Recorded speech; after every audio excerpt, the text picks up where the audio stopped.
Remember, brothers and sisters, that Shaitan is very much invested in ruining the salah of a believer. In fact, he has an obsession with this, because he was one who was invited to pray to Allah in the beginning of time, and he refused, and he regrets this. But arrogance is preventing him from apologizing, and he will not apologize. And so Jahannam will be his home, as Allah has told us. And that's why he is immensely bothered at those who stand up to Allah and do what he knows he should have done all those years ago. And that is bow and prostrate to Allah. His first line of attack on you and I is to convince us that there is no need to pray. Salah is futile. So you know many people from your family perhaps, or your friends, may Allah protect them and guide us all, who don't pray. Shaitan has successfully convinced them that salah is futile. There's no need for it. If, however, he fails in this endeavor and you crush those whisperings and you get into your salah, he doesn't give up. He goes for the second best line of attack, which is what? Delay your salah. And that is why a lot of people, they don't remember the last time they prayed Fajr when it was still dark outside. If and when they pray it, it's only when the sun is halfway up the sky. La hawla wa la quwwata illa billah. He will say delay it, snooze it. It's okay, you have time, combine it. If, however, you pray your salah on time, he will go for his third line of attack. He doesn't give up. And that is what? Al-waswasa, to whisper. He will stand next to you and he will remind you of things that you had completely forgotten about. And you will find that your mind has become such a problem-solving brain in salah, and remembering solutions to problems that have passed a long time ago, and you start recalling things that you had completely forgotten about. That is Shaitan. If he cannot stop you from praying, he will minimally detract from the reward by distracting.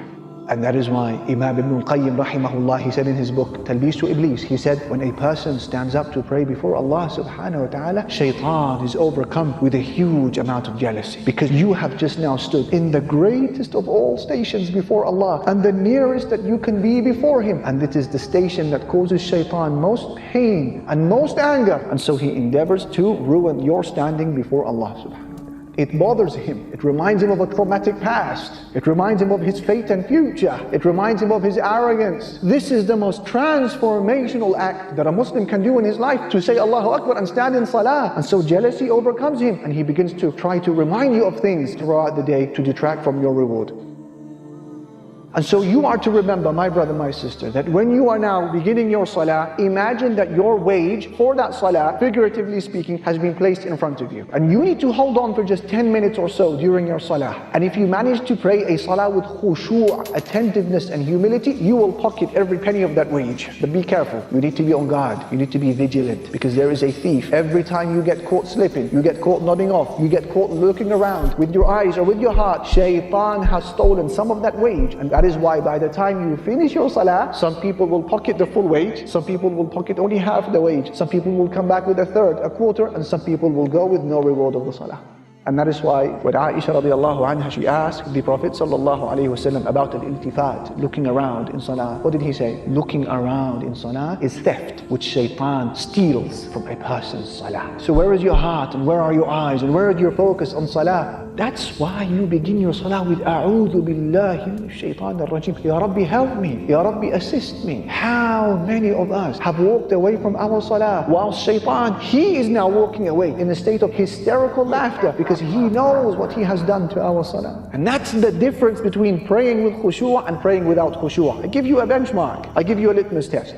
A person who prays without khushu', he remembers in his or her salah the things that they had forgotten about before the salah. Whereas the one who prays with khushu', by the time they finish their prayer, they had forgotten about what they were doing before they started the salah. Allahu Akbar. And that is why Ibn al-Qayyim, he speaks about those who are affected so much with the whispering of Shaitan, and they don't fight him off, and they don't think about A'udhu billahi minash shaitanir rajim, I seek refuge in Allah from Shaitan. Ibn al-Qayyim, he said, this person comes into salah, and then he walks out of the salah carrying the same sins, the same burdens, the same crimes that he had walked into salah with. None of them were lifted and removed through the salah. He said, the people who benefit from salah, the people who have their sins erased, the people who have the lifting of their burdens are ones who pray salah with khushu', they carry out its right, and they offer Allah Almighty an attentive heart. These are the people who experience a khiffah, a lightness during their salah, and they experience the lifting of a burden when they finish their prayer. He said, till people will hope, or till people will wish that they had not departed from their salah. Have you experienced that before? May Allah subhanahu wa ta'ala allow us to experience the essence of salah. This is why you begin your salah with A'udhu billahi minash shaitanir rajim. You're saying, Ya Rabbi, I can't do this on my own. Control him for me, oh Allah. I can't. Assist me. Keep him at bay. And that's what you do.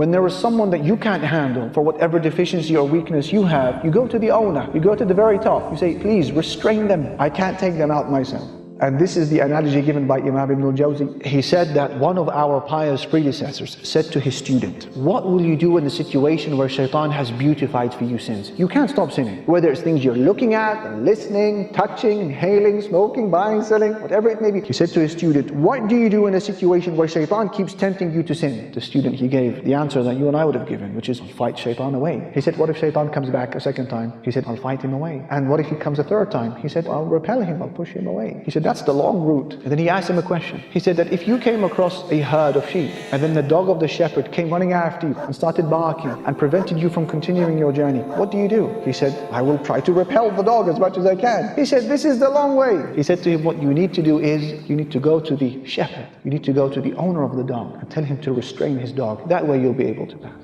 Do you see what he's saying? You've got to go right to the top. You've got to speak to the owner. Who's the owner? Of not just Iblis, all of creation, the angels, the jinn, the humans, the beasts, the creatures, the heavens and the earth. That is Allah, al-Malik, Rabbul Alameen. Go to the very top. Complain to him, Ya Rabb, help me restrain this creature from when I begin my salah until I complete it. That is what you are doing when you say, A'udhu billahi minash shaitanir rajim. Feel the ubudiyyah, experience your servitude to Allah and your poverty and your bankruptcy and your need to Him as you say, A'udhu billahi. I can't, oh Allah, help me.